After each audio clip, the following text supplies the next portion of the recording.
তো সেই মুহূর্তে ভাবলাম একটা স্মৃতি হিসাবে রাখার জন্য একটা ভিডিও করি, তাই এই ভিডিওটা করা। আলহামদুলিল্লাহ। তাছাড়া আর একটা বিষয়, সেটা হলো আমি যতদূরই জলপাইগুড়ি জেলায় যতদূর আমি জালসে যাই না কেন, ফিরোজ যদি আমার খবর পাই অবশ্যই যাবে, যত কাজে থাক আলহামদুলিল্লাহ আমাকে একবার দেখা করবে, আমাকে না দেখা করে ফিরে না।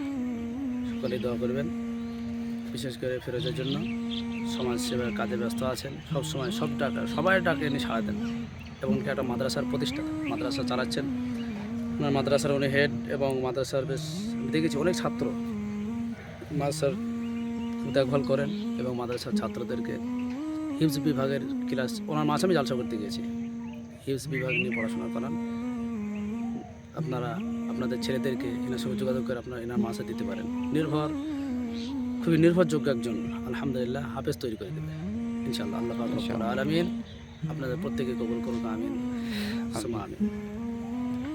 তো বেশ, ইনশাআল্লাহ দেখা হচ্ছে নেক্সট ভিডিওতে। আসসালামু আলাইকুম ওয়া রাহমাতুল্লাহি ওয়া বারাকাতুহু।